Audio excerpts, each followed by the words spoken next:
Nối tiếp video lần trước về chiếc Mercedes C250 AMG 2015, ở video flash review lần này chúng tôi sẽ giới thiệu tới anh em một chiếc Mercedes cũ thuộc diện vô cùng tròn trịa ở tầm giá 1,5 đến 1,6 tỷ đồng. Chiếc GLC 300 2016. Đây sẽ là một chiếc xe sang cũ gầm cao mà các bạn chạy bây giờ vẫn còn rất sướng, trang bị vẫn còn rất hiện đại và đặc biệt là thiết kế này sẽ còn đi theo năm tháng rất dài nữa. Và nếu các bạn có sợ một chiếc xe sang bị mất giá quá nhanh thì đây cũng là một trường hợp hiếm hoi mà chạy 5 năm rồi mới mất giá khoảng 30% thôi.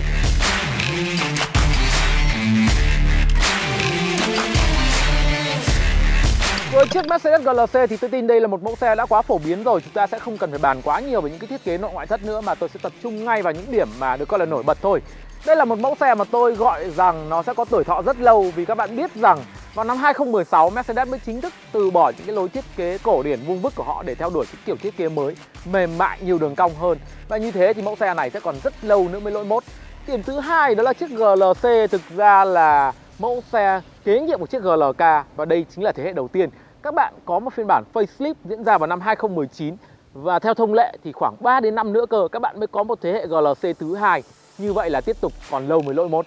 Ở thời điểm năm 2016 người ta gọi đây là chiếc Mercedes GLC 300 4MATIC, không hề có chữ AMG, nhưng các bạn sẽ thấy mẫu xe này được ưu ái rất nhiều những chi tiết AMG mà cho tới bây giờ nó vẫn còn đẹp và hút mắt. Đó là phần lưới tản nhiệt 2 nan, cản trước kiểu thể thao, la răng 19 inch. Và phía bên trong các bạn cũng sẽ thấy cái phong cách nội thất rất tương đồng với chiếc C250 AMG hoặc chiếc C300 AMG về sau. Rồi chúng ta cũng sẽ có những cái lợi thế nhất định của những mẫu xe sang nữa, mặc dù nó chỉ là phân khúc cỡ nhỏ thôi. Các bạn sẽ sở hữu một chiếc xe mà tổng thể mang lại một cái cảm giác hoành tráng, lực lưỡng, kích thước về mọi chiều đều rất lớn. Và đặc biệt là nếu đặt cạnh đối thủ chiếc BMW X3 vào thời điểm đó thì nó sẽ có lợi thế nhất định, vì chiếc X3 vào thời điểm 2016 lại là mẫu xe ở cuối thế hệ rồi, thế nên chiếc GLC sẽ nhỉnh hơn rất nhiều về mặt trục cơ sở, và những cái kích thước tổng thể thì nó cũng đều lớn hơn một chút xíu nữa.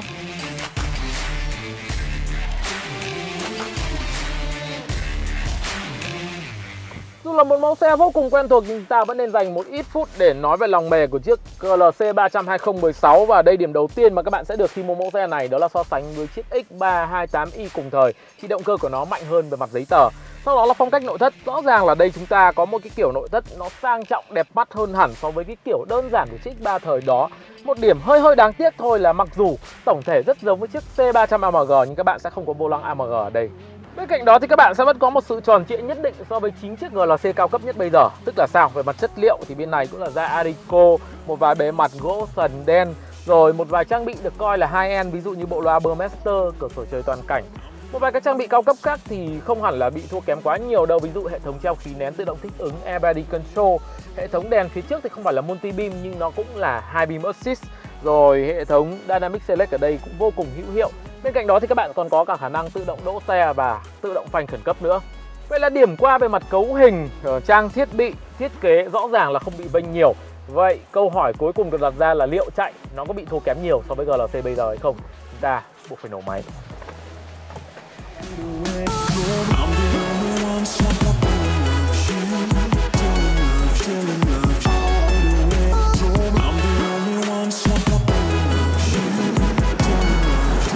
Rồi khi tiếp cận các mẫu xe hạng sang mà là xe cũ thì điểm đầu tiên tôi thường muốn đề cập đó là cái mức lợi khi các bạn sở hữu một khối động cơ đẳng cấp.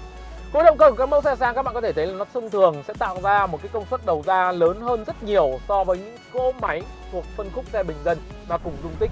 Và chiếc GLC 300 ở đây cũng vậy, các bạn sẽ có khối máy M274 dùng chung với chiếc C300 AMG. Và mặc dù thông số ở trên giấy thì giống nhau nhưng vận hành lại khá là khác nha. Một cấu hình nói về mặt khối lượng nặng hơn chiếc C300 AMG khá nhiều thì dường như nhà sản xuất Đức này đã tune để cỗ máy M274 này trên chiếc GLC 300 nó đẩy sức kéo ra nhanh hơn, các bạn có đồ thị mô men xoắn dựng đứng lên dốc hơn, và như thế thì chạy mẫu xe này nó sẽ có một cảm xúc thanh niên hứng khởi hơn nhiều so với chiếc C300 AMG. Mà tôi không nói là chiếc C300 AMG nó yếu nha, nó chỉ là không đủ mức độ hung hăng như chiếc GLC thôi. Và sự khác biệt về cách bung sức kéo đó thì chiếc C300 AMG và chiếc GLC 300 cũng sẽ khác nhau một chút xíu nữa ở phần hộp số nó vận hành. Mặc dù các bạn sẽ đều thấy là cấu hình hộp số tự động 9 cấp nhưng chiếc GLC 300 với khối lượng nặng hơn khá nhiều sẽ có cái kiểu sang số trễ hơn một chút. Tất cả những cái khác biệt kể trên thì đều nhắm tới một mục đích mà tôi cho là để cho chiếc GLC 300 nó vận hành thanh thoát nhẹ nhàng hơn. Và cái sự khác biệt mà tôi nêu ra thì nó sẽ không thể nào khiến cho các bạn cảm thấy có gì cấn ngợn trong lòng đâu. Mà hộp số tự động 9 cấp này với tôi vẫn là một hộp số quá tốt. Nó vận hành cực kỳ nhanh, các bạn có những cái pha nhảy số thoăn thoắt lanh lẹ. Một chút xíu mà tôi cảm thấy chưa được vui lắm, đó là chúng ta sẽ có một vài pha đi vận tốc cao phanh lại và những cái pha nhả số nó hơi để lộ.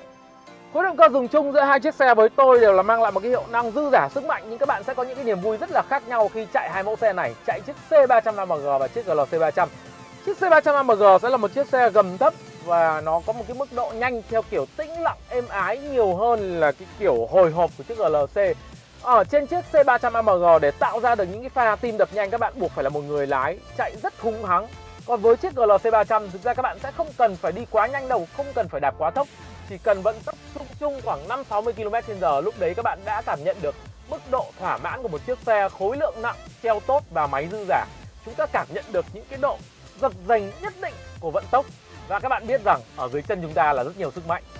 Tại một chiếc như GLC 300 các bạn sẽ đôi khi có một trạng thái mà cảm giác cái chân ga nó hơi căng. Thực tế thì không phải là do phần lò xo ở đây nó bị căng đâu, mà là sức mạnh của động cơ. Các bạn sẽ có những cái pha đẩy chân rất nhẹ để tăng tốc và duy trì cái đà tăng này trong một quãng thời gian rất dài. Chúng ta không thực sự để duỗi thẳng cổ chân ra, vì như thế sẽ là quá nhanh. Và như vậy thì cái sức căng từ cổ chân ấy nó sẽ tạo ra cho các bạn một cảm giác là chân ga sau này nó nặng thế nhỉ. Đó cũng là một thứ đặc sản nữa khi mà chạy những chiếc xe có khối động cơ dư dả kiểu GLC.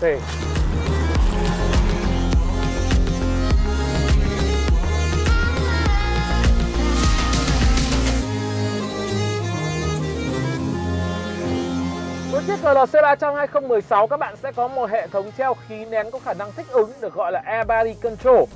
Và nếu các bạn muốn tìm kiếm sự phân biệt giữa GLC 300 và chiếc BMW X3 thì đây là câu trả lời. Đầu tiên thì với một chiếc như X3 các bạn sẽ có một kiểu vững chãi, cứng chắc mà tôi gọi là nêm chặt. Phong cách di chuyển của X3 đó là vận tốc rất cao và chiếc xe vẫn có một mức độ tĩnh cao, ít khi để lộ những cái dập dềnh theo phương ngang vào trong xe. Còn chiếc GLC 300 thì nó sẽ là một mẫu xe mà khi các bạn đi quá cao, sự rung động đó sẽ được cảm nhận. Nhưng ngược lại, ở những cái tình huống vận tốc vừa phải, ví dụ như các bạn đi trên đường vành đai 3 vận tốc khoảng 7-80 thì mức độ mềm vừa phải của GLC sẽ là phẳng những cái rung động ở trên đường. Và ở một số tình huống mà người ta gọi là chiếc X3 sao nó cứng thế nhỉ, thì ngồi trên GLC lại rất êm. Và ngược lại, ở một số tình huống mà X3 ăn cua sắc lẹm thì GLC sẽ có phần không được ngọt bằng. Đó là sự so sánh giữa hai mẫu xe hạng sang cùng thời. Còn tất nhiên nếu các bạn di chuyển từ những chiếc xe bình dân, ngay cả những mẫu xe mà tôi đánh giá là treo làm việc rất tốt như chiếc CR-V hoặc Outlander chẳng hạn, thì lên đây các bạn sẽ vẫn cảm nhận thấy một mức độ vượt trội hoàn toàn. Bên cạnh đó thì thứ mà chúng ta phải nhắc tới với sự tinh tế của hệ thống Air Body Control ở đây đó là mức độ điều tiết. Các bạn sẽ có một kiểu khi mà di chuyển trên đường phẳng nó êm, mượt, dễ chịu.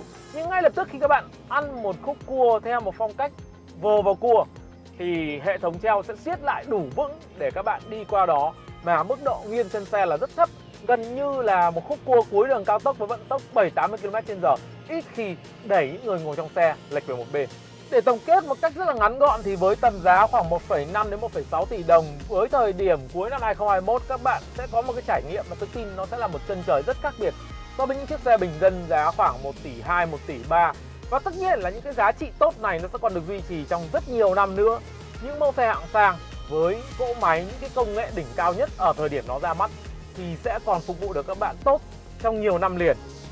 Với chiếc GLC 300 thì ngoài việc các bạn sẽ có một cái cảm xúc chạy húng hắng và thanh niên hơn, thì đâu là điểm khác biệt nữa so với chiếc C-Class mà khiến cho người ta hâm mộ chiếc xe này nhiều hơn chiếc xe nền tảng sedan.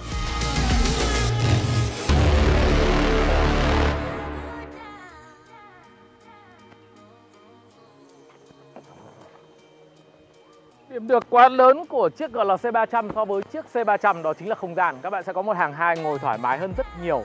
Không gian về mặt tổng thể nó cũng dễ chịu và đặc biệt là một khoang hành lý rất rộng rãi nữa.